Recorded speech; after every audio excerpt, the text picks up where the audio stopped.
Welcome into 9 News at noon. Right now, Denver police are looking for the drivers involved in 2 separate hit-and-run crashes. One happened on Sunday, shortly after midnight, when a vehicle hit a pedestrian on a scooter.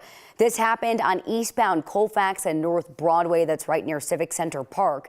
Police say the vehicle is described as a black, medium-sized SUV, and it may have heavy damage to the front and driver's side windshield.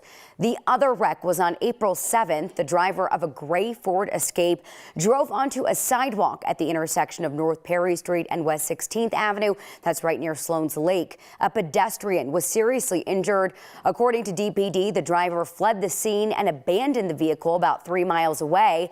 Anyone with more information about either hit and run is asked to contact Metro Denver Crime Stoppers at 720-913-7867. That number on your screen as well. The woman accused of pulling off Colorado's largest casino heist will not be in court again until next month. Monday, a judge decided not to let her out of jail, even though prosecutors were okay with it. Sabrina Eddy is accused of stealing $500,000 from Monarch Casino back in March. She worked as a cashier there for more than 2 years until she walked out with bricks of cash in a box.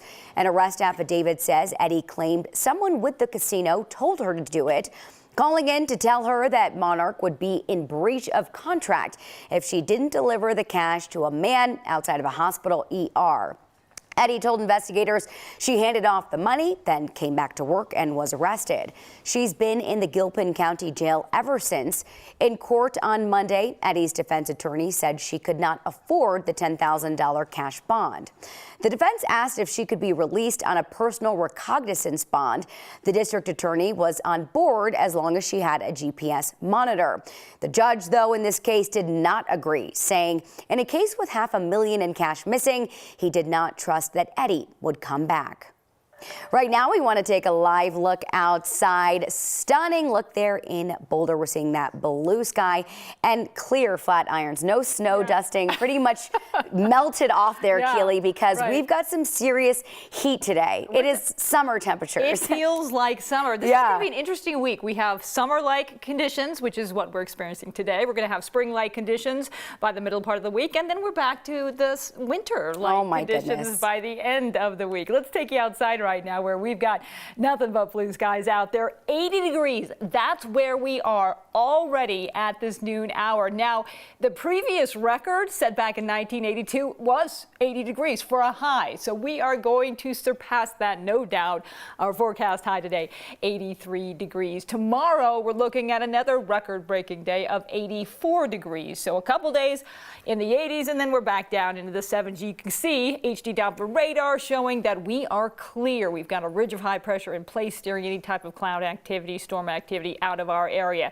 So expect lots of sunshine, summer-like conditions today with highs right around 83 degrees here in the metro area. Going to be a little bit breezy. You see that southwesterly flow that's helping us heat up, but also going to increase those winds a bit. And we talk about a little bit of fire danger coming up in your full forecast here in just a second. Overnight, temperatures dropping back down to the upper 40s, so very mild. And then tomorrow, breezy, 84 degrees. We do have, again, a cool down in store. We'll talk more about that coming up in your full forecast in just a bit. But 2 pool days before that, Keely. Thank you so much. The head football coach at Broomfield High School resigned following an investigation for inappropriate behavior. Coach Blair Hubbard was accused of inappropriate behavior with several students last December. He was put on paid administrative leave December 15th, about 2 weeks after his football team won the state 4A championships. According to Broomfield police, Hubbard was cleared of any criminal wrongdoing following a thorough investigation. Parents and students in Colorado's largest school district say their safety questions still have yet to be answered nearly 3 weeks after the shooting at Denver's East High School. Now, the superintendent for Denver Public Schools says he's heard their feedback and it's time for the experts to work out a plan. Superintendent Alex Marrero says he has attended multiple meetings with East parents in the week since a student shot 2 deans on campus. Since then, the district has brought Denver police officers back to campuses.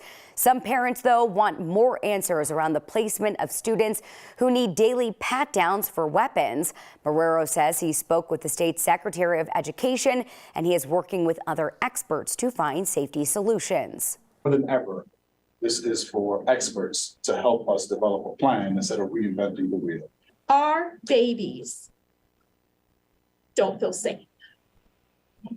Our babies are taking matters into their own hand, unintentionally making themselves unsafe. The board was also sent to discuss a potential censure of board vice president Ayante Anderson over his comments about a confidential executive session to 9 News and other news outlets. Lawmakers at the state capitol are working on a bill to make reporting fake mass shootings a felony. At least 17 schools across the state got threatening calls in February. Many of those calls included the sounds of gunshots in the background and real police responses. Colorado lawmakers criminalized calls like these, also known as swatting, in 2018. It was intended to address fake bomb threats and is charged as a misdemeanor. Now, the newly proposed bill would make it a felony if the fake report is specifically about a mass shooting or active shooters. A Senate committee unanimously passed that bill on Monday. It is now headed to the full state Senate for consideration.